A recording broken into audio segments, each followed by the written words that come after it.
Hi everyone. Um, I hope everybody can hear me because I have a sleeping baby in here. Hi guys. Um, I am just gonna wait for Nikki to join. Oh, I see a little request. Not quite yet. Oh, there she is. Hi. Let's see. Oh, I see her. If that works. All right. Hi. Mama, did I just hear you say that Winter's sleeping? Yeah, right behind me. Did I talk like this the whole time? No, it's fine. Oh, happy 40th birthday, Brent. Somebody just said, you say happy 40th birthday, Brent?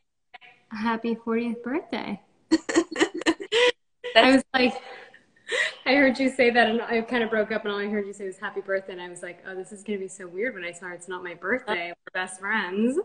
that's gonna be so awkward. I know when your birthday is, girl. Hi. Winter's going to be in this live in 2 seconds. 100%. I put her to sleep behind me. She's on the bed.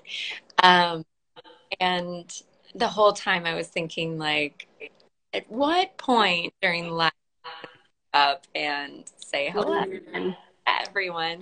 me, like our game nights when everybody else wants to go to sleep and it's just you and I being like, how quiet can we stay? I know. You guys, there's no one that I enjoy playing Scrabble or Wordle with more than Nikki. And the proof is in the pudding because you and I are the only two left. Like, should we keep playing? You want to play? You want to play another game? I want to play. I could stay up so late and play with you and everybody else. Oh, it's 7:30. We're going to bed. Only if you bring your red light face mask thing that we are both convinced is like A lot of doing things. on here. Oh, Anna. Hi, Anna. And then somebody, oh, and Hi. that. Hi, guys. These. Nice that I everybody can't see them. said I love Wordle. Yeah. I love Wordle too, thanks to Sarah. We love Hi. um, a wonderful little slow game night game. Um, I haven't seen you in so long. I know, you I guys. hate them. My babies are sick every single month since October. And yeah, so not really been around people because of that, because it's constant runny nose. Thank you so I'll much. take the runny nose if I get to kiss you. I know. It's a lot though, getting a cold during these times. It It's is. a little overwhelming. Thank you guys so much for joining us. Nikki, thank you so much for doing this with me. I really appreciate it.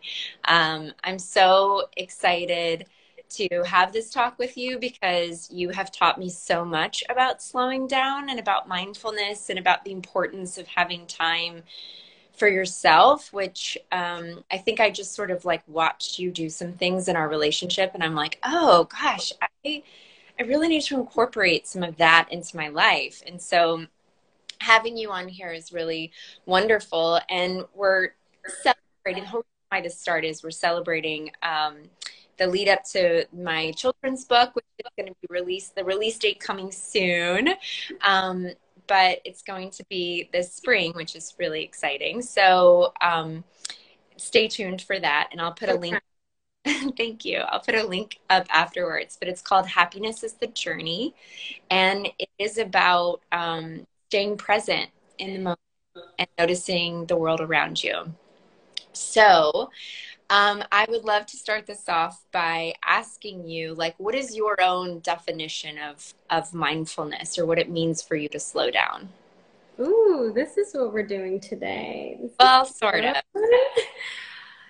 First of all, I would love for you to remind me what I've taught you about slowing down because I feel like I need to teach myself a little bit right now. I've got a lot happening and I am far from slow at this moment. Well, no, so here's the thing. You are such a hustler in life, in your work, and everything that you do. You're always busy, busy, busy. But you have this thing where you, well, the I break away. last time we talked, I talked with Danny, and I told Danny a story about how when things were really overwhelming in my world and I was working a lot, I needed to have some connection time with Wyatt. And so I did morning tea with him. But the part that I left out, which I saved for this, is that Nikki is the one who actually introduced me to tea ceremony. And then she taught Wyatt how to do tea ceremony so that we could do it together. And she gave him a little cup and some tea, and she taught it both. So cool. And cool that it came from like one of my friends, right? Right. A personal So connection. Nikki has this like practice in the mornings where she'll do a morning tea. I don't know what else goes into the morning tea for you, because I think that's so cool. Like Eric, I know Eric has his thing too. My husband has his like morning sauna and cold plunge, and he does stuff that's like really good centering for himself. So talk to me a little bit about Because Eric and I are very similar. So the puzzle that's missing in this conversation is that Sarah married me. true. Although, actually, I will say maybe I do break away a little more than Eric does because I feel like Eric never stops, whereas I definitely have a pause button. And I think for me, it comes like everybody finds balance in a different way. And for some people, it's consistent balance. So it's like, I'm going to make sure that I wake up in the morning and I do X, Y, and Z every day at this time. And it's very regimented or very consistent. And for me, I realized that that type of like scheduling was like another form of, in a sense, it's like another form of controlling yourself. If you have to do something at a certain time, or you have to take this time to do whatever that is. And so I kind of just like threw out the plan, and I started living with like the no plan, but just with a commitment to finding time. And that probably started when I had my daughter, because up until that point, you get to like plan out your life a little bit more. Of course. Your schedule, and then you become a parent and you're like, wow, okay, that didn't work out exactly like I thought it would. And so even things like tea, it's funny you say that, because when my daughter was like age 0 to let's say 2, I still had time. And that's probably about the time when I was teaching Wyatt about tea, by the way. Pre-pandemic, the last 2 years just were like in a vacuum and gone. Yes.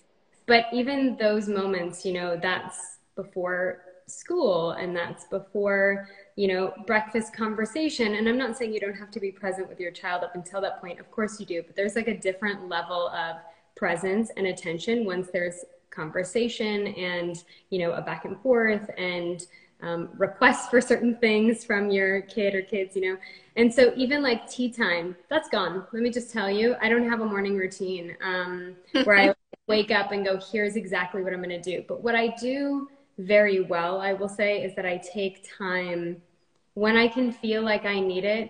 I take it, and I take it seriously. Like, you know, I go off grid, and sometimes it's like, can't get a hold of Nick, just can't find her. Where is she? She's probably in a bush somewhere. She's probably like camping with no cell phone service, no bathrooms usually. There's probably a million animals around her. She for sure smells like patchouli with like twigs in her hair. We're gonna have to save her from the wilderness. But I take that time because I so crave it and need it. And I remember, this is now, gosh, I don't know, like five or 6 years ago. Ooh, time is moving fast.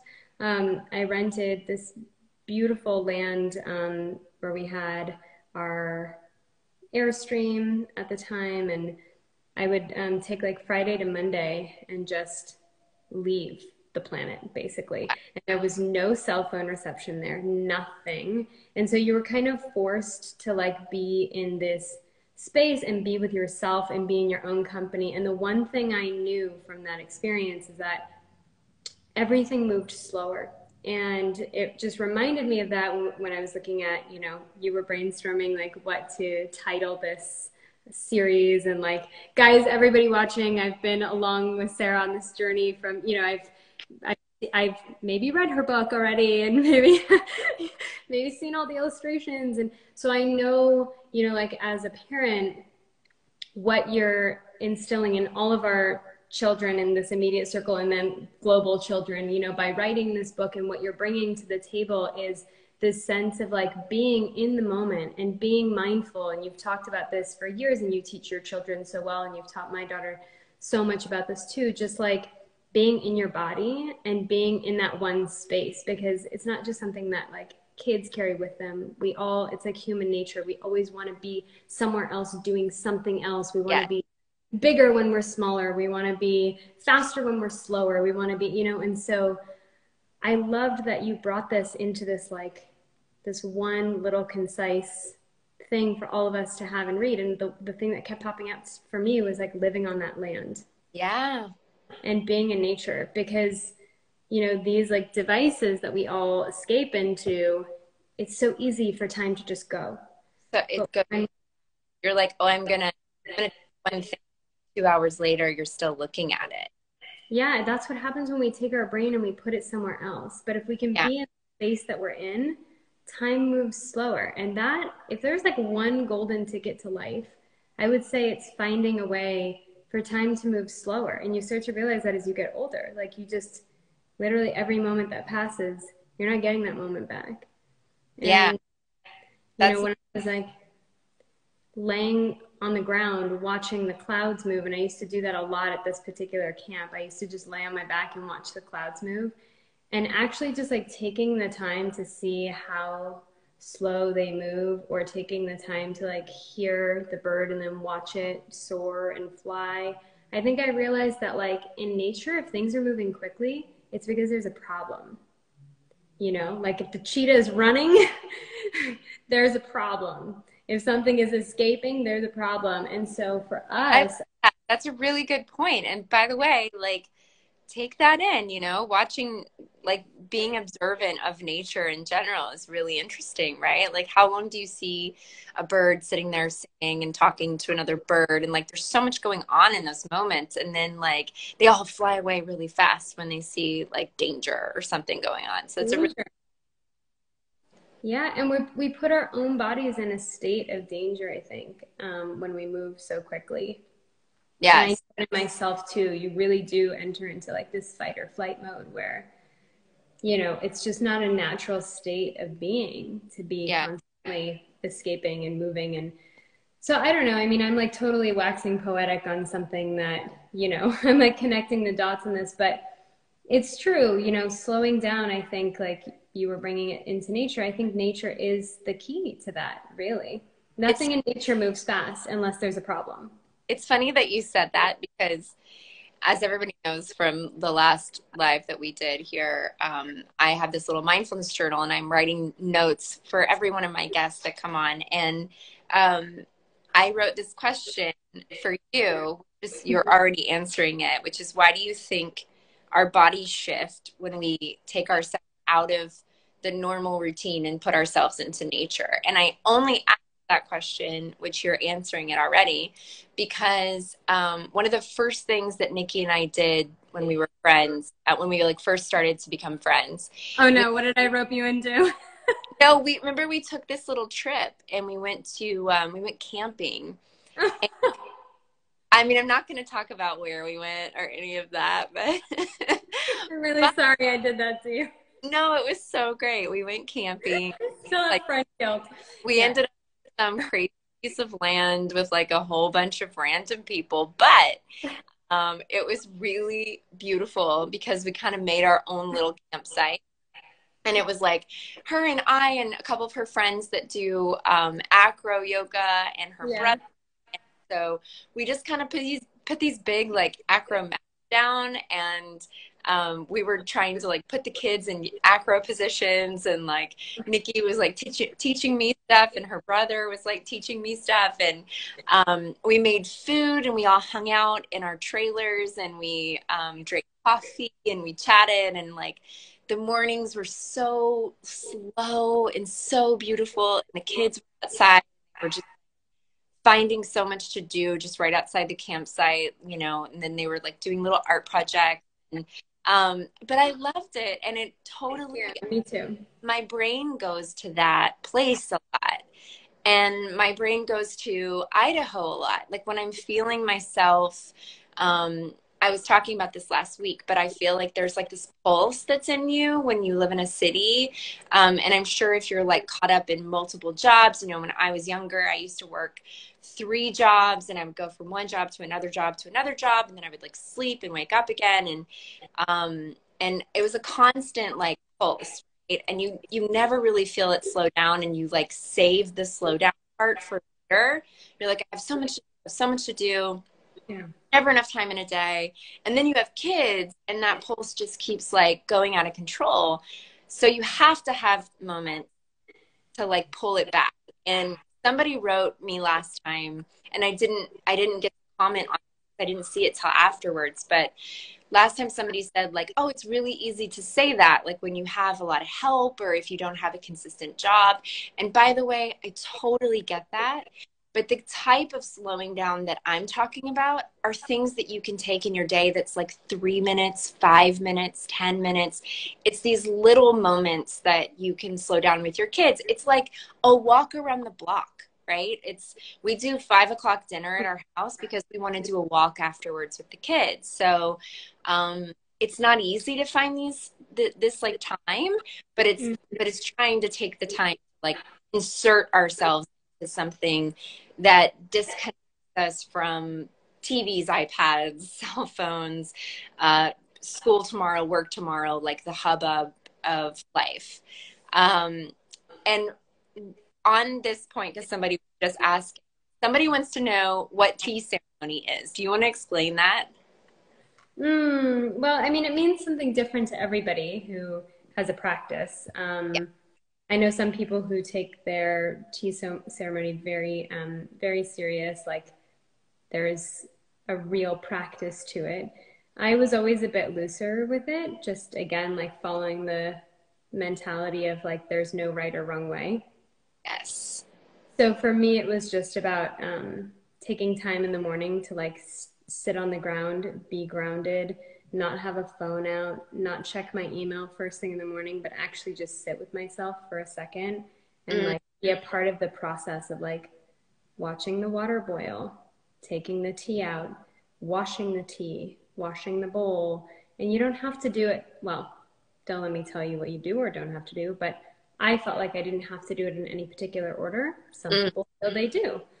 But that was what that practice was for me. Sometimes it was literally 15 minutes and I would catch myself in the moment being like, oh, you're rushing this, which is so funny because it's like so counterintuitive to what you're trying to do. Fine, you know, like be in that, you know, total contradiction part of it. And then sometimes it would be like, you know, an hour long. And then I would go like, whoa, I'm in so much trouble at 7 o'clock in the morning and I have to get going with my day.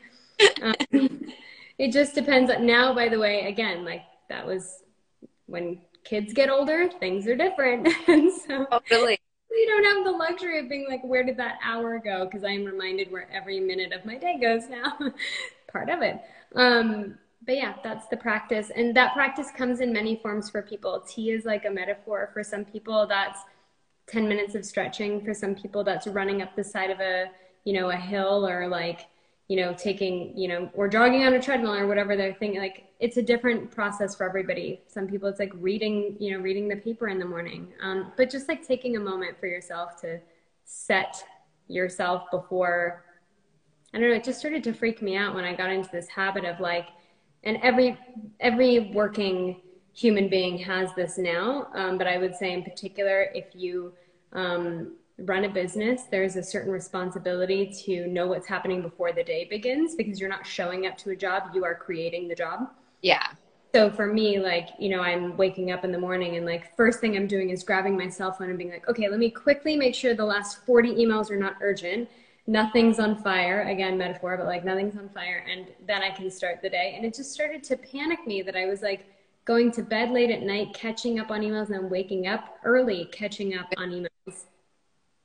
And you know it too. And everybody has that now. I mean, we're all catching up. We're spending our lives catching up. But it's true, by the way, like full guilt. I even started this, I wrote Sarah like an hour ago and I was like, oh my gosh, I have to tell you, will you keep me on track? Because sometimes I talk a lot. Will you keep me at like 45 minutes? Because my day, I have to be here at this time and here at this time. So like I'm still functioning like a puzzle too, you know? It's not like I have it all figured out and I'm like, I'm so balanced. It was just a really funny text message to get beforehand. And I was like, oh, I'll laugh with her later. This Yeah. Yeah. now, which is great. But yes, that's exactly how I feel too. And I love that things do shift, and a lot of stuff shifted over the last 2 years for sure, in terms of just like what our lives look like. And if anyone like, works from home or has their own business or is trying to start a business, there's a lot of anxiety that comes from that. And Eric was reading me this, he was reading me this passage from the book Permission to Feel. Do you know that book? No, and I want to hear about it, but I was just thinking about the other day when you were saying that Eric is starting to listen to books at double speed. Oh my God, you guys, I can't. I thought that's where you were going to go, so I was like anticipating with laughter, but it's so Eric, and I have to tell you, the first thing I thought, I was like looking at you, I'm like the perfect mix of the two of you, because I was looking at you going, man, that would make me crazy, and then I was like, man, that's really efficient, should I try it? I can't tell you how many people wrote back like, oh my God, I do the same thing. It's such a great idea. I'm like, such a bad idea. Can I slow the book down? Is how I feel. Like I know. Really slow, and I want to just like hear. I don't want to miss anything. I love that about you so much. I love it so much. I also really appreciate how efficient. I'm like fascinated by efficiency. Yeah. I'm drinking like bubbly things. I'm fascinated by efficiency, so I loved when he said that, but then I can like put myself in check and go, that sounds great, but you don't want to do that and that would make you crazy. But I've got like both sides of that. I see both sides of that coin for sure. Back to the book. I'm sorry. No, that's okay. Permission to Feel. I hear a little bit of rustling around back there. It's so good because I miss her and I want to see her really bad. I know. She's going to be awake in a minute.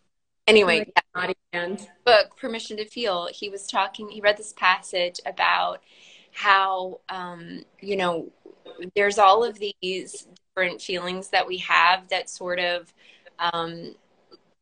they're not necessarily negative, kind of propel us to something else. So it's like, if you can look at the anxiety that you have towards something that you need to do, instead of like letting the anxiety overwhelm you, it's more like that anxiety can actually propel you and push you towards like handling and taking care of a task. So some of these things that we have that tear at us inside can actually create a positive thing and be a positive thing, but it's not allowing it to overwhelm you. And as a mom who has businesses, and I'm constantly trying to figure out, okay, what's my position with how much time a day do I dedicate to Bea, right? Or person mama, or writing or acting or whatever it is.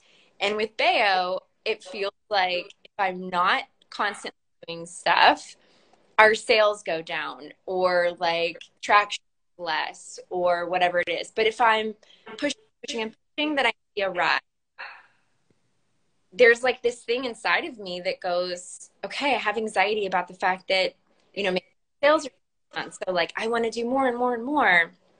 But also at the same time, I go, okay, but you're also a mom. You also have other things going on. Yes, you want this to grow, but I can't allow the like dark and heavy feeling of, this being my thing that I want to expand and get bigger and grow bigger and be awesome, to override like everything else in my life. Does that make sense? So it's a lot during the day. Someone was just asking, like, how do you do all the things with like the business and, raising kids, and like, how do you make that time? But I don't feel healthy if I'm getting up in the morning and answering all my emails, and going to bed at night and answering all my emails, and putting all of that time in all day long, it just makes me feel like so depleted and disconnected from things that make me really happy, like, you know, going on a walk with my kids or doing a hike or doing yoga or, you know, having those moments to have a cup of coffee in a chair and not get up. Like sit in a chair and drink a cup of coffee outside. Like it sounds so simple, but weirdly, it really calms me down and makes me feel good. And it gives me this like moment where I can reset. And I think if you don't find your space in that to be healing to yourself, then it's really hard to accomplish all the stuff that you want to accomplish. Yeah. At least, you're so good at that. well, You're really good at that. You always make the time. I mean, you and I have spent a lot of time together, and like time where we've had repeated sleepovers for 5, 10, 15, 20 days at a time, you know, so we've lived together basically. I've seen you in your routine, and it is very, very consistent and always very inspiring, and how you parent is very inspiring, and who you are, you know, with your kids and how you show up in your partnership and all of that. And I know we've like talked about a million things that have parallels that are separate from your book, but I just want to like bring it back to, you know, your audience knows your book, but I hope that, you know, maybe the few people that logged on to this that, you know, came here from, you know, me showing up here with you today, I hope that everybody, you know, takes a moment to realize it's actually not, it is a book for children, but it's actually a really beautiful message all around for anyone who, you know, doesn't have a child as well. And that's what I was thinking when we're like sitting in your kitchen, you know, talking about what the next line might be, or what, you know, what we're trying to accomplish with this page. And I love that you bring that to the whole family. It feels very adult-like too, which is how you parent. That's your parenting style. It's always very, you parent in a very adult way, I would say, not to like put a label on it. But it's something that I've loved about, you know, I met you when I was pregnant. And so I've had you as like a mentor in this journey of mine from day one, and watched how you were parenting your 2 kids before Winter and Efri.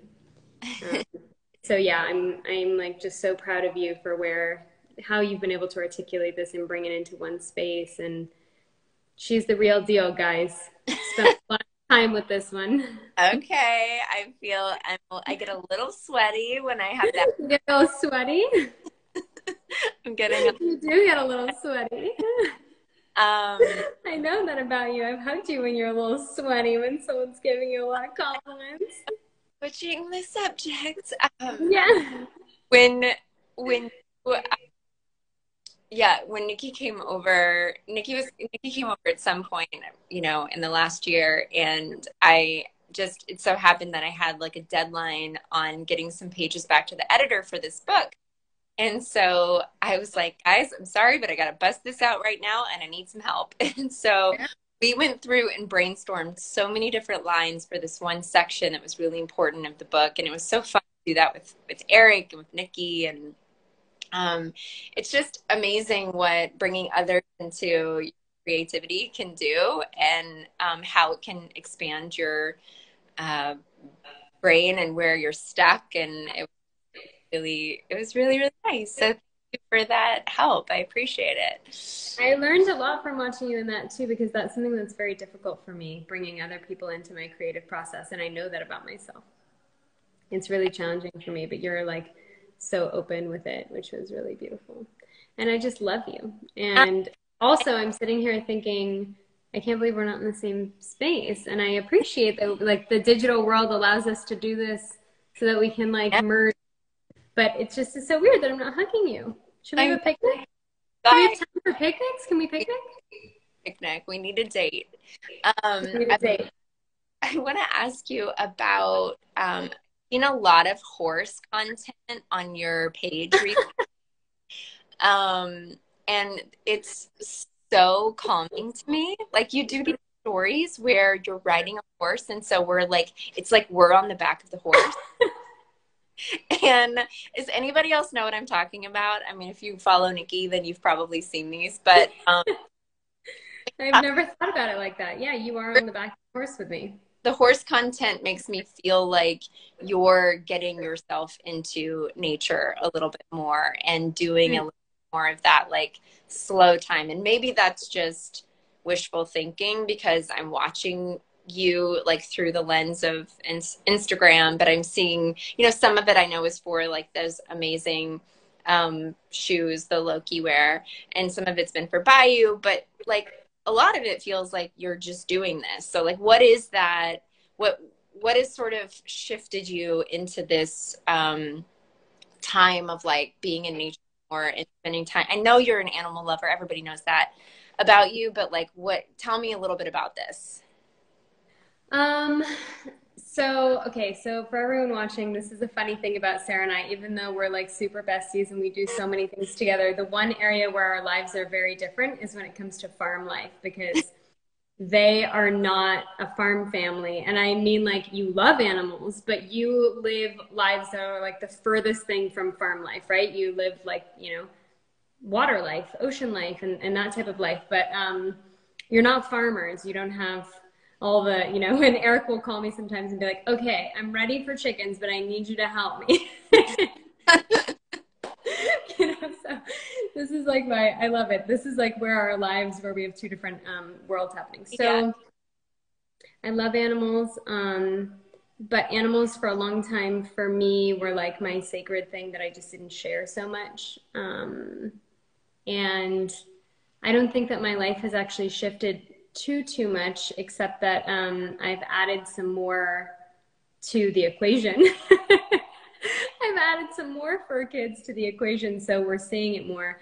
But I think that like I've been navigating my relationship with social media for a long time in a way that like what makes me feel comfortable sharing and what doesn't.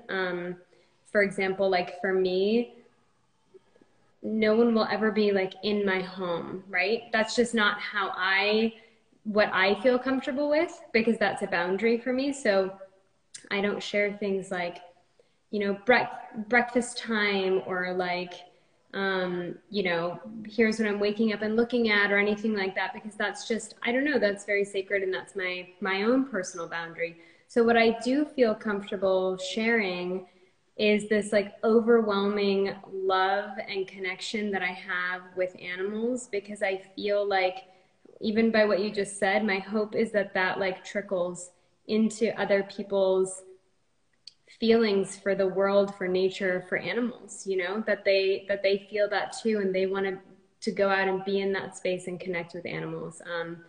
I really believe that animals are like the key to, well, I think farming animals, gardening, nature is like the key to the future of humanity. And I don't say that lightly. I actually firmly believe it. And I think the further we get from that with living in our tech world, and like I was talking to someone the other day and they're like, oh my God, it's so exciting. You know, the future of VR, you know that in like 24 months, you'll actually be able to put your headset on and like actually transport for hours to whatever location you want in the world. And I was just thinking, What? this is going to go one of two ways right now. Like either people are going to feel more inspired to just view nature in this digital sense, or they're going to feel more inspired to leave the digital world and then go experience nature. But I think without that connection, without being able to teach our children how to like plant seeds and grow things and appreciate what it feels like to care for another being, I don't know what the future of humanity is. Truly, that's how I feel. So I've always had, you know, I had got my first horse when I was 2 from my grandmother, and I've had horses my entire life. I took a little break from riding when I was pregnant, and then after I had my daughter, and then I kind of entered back into that world, but wasn't necessarily ready to add more to the farm. And then recently I've added more to the farm, so you're seeing more of it. Yes. It's so Yeah, interesting. I mean, like the, it's your pictures make me want to go. Okay, today we were driving and I saw some sign that said like trailhead for some area this way. And I was like, oh man, I really want to go take the kids for a hike. Like, um, I think they would love to, you know, get out and do something in the next couple of days. And but I was looking at your Instagram this morning, and there was like something that I was looking through that I was like, oh my God, I want to go like take the kids horseback riding. This one time, you guys, Nikki and I took the kids horseback riding, and weirdly, like would not allow the ponies out of the parking lot of where we went. Like we couldn't take them anywhere but be in this like weird parking lot. Like we were like, wait, what? So we can like put them on the ponies and we're just walking them around in a circle on the gravel. That's the weirdest thing ever. and then the two boys show up, and then suddenly everyone was like, take the ponies wherever you want. Oh yeah. So like when the two moms were there, they were like, excuse me, moms, in the parking lot only. And I was like, wait, horseback riding is about like being in nature. We can't just walk them up the hill. And they're like, nope, circles in the parking lot. And I was like, this feels strange. And then the boys show up and they're like, trail's open. Do whatever you want. Yeah, you can. Totally. Oh, great. By the way, amazing. It happened. That's what matters. Yeah, exactly. I mean, we got the experience. They were fit on the horses. Awesome. Basically, like if we are friends, I will find a way to introduce your child or your life or your family to off-grid living, yes. communes, no toilet paper, definitely a lot of animals. Someone asking on there, like, are you guys sister wives? And yes, we've used this term. Yeah. Yeah. I mean, basically. Sister wives, hanging out, camping together, all the things, which is really wonderful. I can't stay to sleep. You guys, this is the part where I'm going to tell Nikki that we have like a 3-minute warning because she has to go and do stuff during her day. Okay. I mean, it was more just that sometimes I get carried away and I miss you so much and I miss your face and I want to hug you. And like an hour and a half later, I would go, oh, did I miss my 12 o'clock? Oh my gosh. Oops. Wait, can I just see Winter? I should just see her. Oh. Do you see her? Yeah, and she's like so perfectly propped on the pillow. Oh my gosh. The open mouth. The open mouth sleeping. She still has a runny nose, you guys. It's been so consistent. It's because the kids are back in school. It's just never ending. I will say that some of my favorite days and favorite moments are when we're just on like a silly little walk down to the beach or out and, you know, at our like in nature in Idaho, whatever it is. It's like so nice to have the kids all together and have them like out in the world, in nature, doing stuff. They seem so much more calm. So I know that's something that somebody was writing on here earlier and said, you know, when you're a mom and you want to start a business, they feel really overwhelmed by all the feedback they get from people that says like, oh, social media is it's so awful. Because, I mean, people say this, I'm not saying this, but they're saying it's so awful how much you have to put content up and like how overwhelming it is, how you always have to be doing stuff. And I do agree with that, but I think the point of this is to understand that you do have to have your boundaries with it, right? So it's like knowing that you're going to go on and do what you need to do for your business and answer the things that you need to answer and write people back and comment and all of those things that you need to do. But you also need to set up boundaries for yourself so you're not constantly on it, looking at it. Yeah, so I have 3 like things that really helped me with that, if I can just sort of share, because I love like a quick tip or hack or whatever you call that. First and foremost, take Instagram off of your phone device and have a separate device for it. I have, as you know, because sometimes when we stay together, we work at the same time. So I have social media on my iPad, which is my device, but not on my cell phone. So that means that if I'm like walking around throughout the day, I can't just like check Instagram and scroll. So designated work time. My second thing is there are apps that really help that for me, I'm a really visual person. So I like to organize everything tonally. I plan ahead. I designate hours for planning, and then I can sort of run off into the world at the same time because I have 4 jobs. I work 4 jobs at the same time. So there's apps that are like Plan is a great app, Plann. Planoly is a great app, Planoly, Planoly. So there are ways for you to actually plan ahead, set up a schedule, and have it do that for you. That's been really helpful. And the last thing is that I just try to set really strict boundaries with myself about scrolling. I just try really hard to say, this is a tool for me to do what I need to do. And sometimes what we need to do is share. Sometimes what we need to do is receive. Sometimes we want to go on there for inspiration or to connect with a friend, or, I've met some of like my dear, dear friends on Instagram, like across the world. My dear friend Nina, for example, travels with Nina Kardakowski. I met her, she lives in Byron Bay, and I met her through social media, and we became the closest of friends across the world. Phenomenal writer, by the way. If any, just while we're on the topic of books, phenomenal writer. So I think that there's a time to share, and I think there's a time to receive, but I think like setting those boundaries. So that's what I've done. I've set boundaries. I keep it on a separate device, and I use planning apps, especially because I'm a photographer, to upload photography content, plan ahead of time what I want to, sort of share, and then it's set and I'm not thinking about that or stressing about that. Anybody who has a direct-to-consumer business like we do, it's true that struggle is very real, trying to figure. I'll never be able to compete, by the way, with these machines, the businesses that are just machines with content pumping.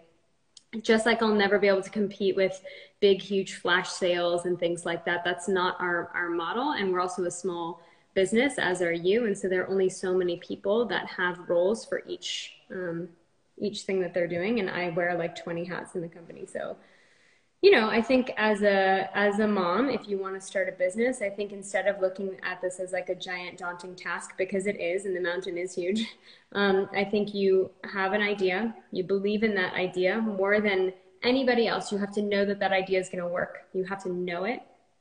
And then you put one foot in front of the other and you do it, just kind of like you do in parenting, like as a mother. There's no like long-term, like plan on how you're going to get everything done. You do it. You wake up and you do it, And I do think if you can, if it makes sense, having a partner in your company or having to work on, it can be really helpful. That's so great that you and Anna have each other. I mean, or having a wonderful CEO or CMO or somebody who's phenomenal, which we have. But I totally agree. Like in our company, I definitely feel like I have a co-pilot. Very helpful. And one of the things I love so much about you and Anna, both of you, is that I love that you're so dedicated, like I am, to learning the ropes all across the board for everything. You guys, Sarah calls me and she'll go like, okay, I have a question. Only because I launched Bayou before she launched Bayo. So in some, we lean on each other for different things. So she'll go like, I have a question and it's about marketing and I'm learning how to build the back end of this, but I'm looking at the analytics through this. Can you help me figure out how to do X, Y, and Z? And I'm like, yes, I've got you. Let's sit down and we're going to figure this out together. She's like really got her hands in all of it, as do I with my company. And that's the one serious piece of advice that I would give to anyone starting a company, but especially female entrepreneurs or moms, is that you really do need to understand it all so that when you finally can grow to the point of hiring people to fill those positions, you know that they're doing the job that you need to be done because you understand it, so everything from accounting to website building, like Sarah and I, we build the product pages for our website. We build out the back end of the website, every description, all the writing, all the copy, all the photography, everything that you see, I have a hand in. And for the most part, I mean, I know you don't do the photography, but you do everything else for for your company as well, you and Anna. So, And we have three now, of yes, us. yes, Alex too. Yeah, and I think it's so fantastic. I don't think people see. You share a little more of the behind the scenes than I do. So maybe people see a little more with you, but I still don't think they see it all. And even when I'm listening to you speak, I'm like, I don't know that you're giving yourself enough credit for how much you're really trying to accomplish in the day. I think that you definitely take a lot of time, as you know, that you need for you and to be with your children. And I think that's so incredible and beautiful that you carved that out. But you're also working really, really hard. And there's a lot that goes into being an entrepreneur that doesn't make it onto social media or Instagram. You know, like Yeah. there's never once been a photo or a video that I've posted of myself. I got up at 4:41 this morning. That's a funny time, but I looked at the clock, so I know the time. 4:41. And I can actually tell you exactly when the sun came up, because I was like, wow, the sun is actually coming up before 6 a.m. The sky was like getting bright. So you're never going to see a video of me being like, here I am, 4:48 or whatever, like pounding away at the keyboard, working and making sure that, we have purchase orders that are in right now. We have product that's being delivered on time for different brides, different grooms. I'm managing orders. I'm looking at all that. You'll never see everything that goes into being an entrepreneur on social media. But for anybody who's out there wanting to start this, like, you just put one foot in front of the other and you just do it. You believe in it and you love it and you do it. Yeah, that's true. Following through. And there's going to be so many days when it just feels like it's not. Like, I had a day like this yesterday where in the back of my mind, even though it wasn't a work day, I was just feeling like, gosh, there's a lot to do and I need to, boost this and do that. And I could feel like some anxiety bubbling up in me. And then I was like, I do this thing where I go, you know what? Tomorrow's a new day. I'm not going to be feeling these feelings. For some reason, this is like on me today, but I have to just, let go, try to focus in on what's in front of me and stop stressing about it. And it really helped because I go to bed at night. I wake up the next morning and I'm like, oh, today is a new day. I don't feel the heaviness. And also just one other thing that goes along with this whole thought is that my kids get out of school around 3 something every day. So I say 3 something because they're a little bit different. And that's kind of a part of the time of the day when I get a little bit tired at 3 o'clock, like just in general, the way that the time that I'm up, like it's a slump for me. But that is the time of day that I try to really go, okay, this is when the majority of the work that I need to do, I'm going to try to end it before I pick up the kids from school. Now I have the privilege of like being able to go and get my kids from school and being able to say like, I'm going to try to end the work today because I own a business where I can do that. But then anytime after that, I have stuff up, I'll try to handle it. But my focus really at that point is to try to do stuff with the kids, help them out. Like they have a lot of tiredness after school. I want to make them snack them, like, have dinner and like really focus in on their day. So that's part of the whole thing of like setting a boundary. If there's a way for you to set a boundary and say, this is the time of day that I'm really going to try to focus. Yes, there are things that are going to come up at 5 o'clock, but I'm going to try really hard to make that happen earlier in the day if I can. If you're able to do that and set that boundary, it does really, I think it's going to benefit you and your kids that you're not constantly trying to like shuffle things later in the day that you could have maybe shuffled earlier in the day, if that makes sense. Or like, that's so beautiful. And if people can't do that daily, so I'm one of those people, for example, because my schedule is super inconsistent, and I definitely have certain things that I do routinely, like, of course, breakfast, school drop off, school pick up, those things.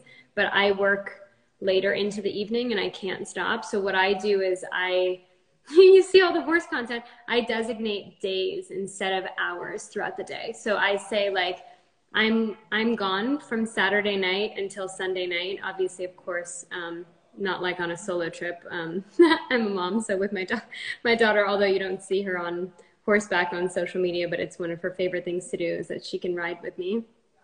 And I take that time to actually leave for 24 hours if it's, you know, Saturday to a Sunday, or if I can, sometimes I work through the weekends. And so it has to be like on a Thursday to Friday. And so that's what I do, you know, I take full days to kind of recharge the battery. That's great. Yeah. And that's that when people look at the word mindfulness or, you know, think about like slowing down, they think like, oh, it's, you know, it takes so much time and I have to like, you know, do yoga or sit and listen to a sound bath or like whatever it is. It's like, it doesn't, yes, it can be that. And by the way, that's amazing and wonderful. And if you can incorporate that into your life, awesome.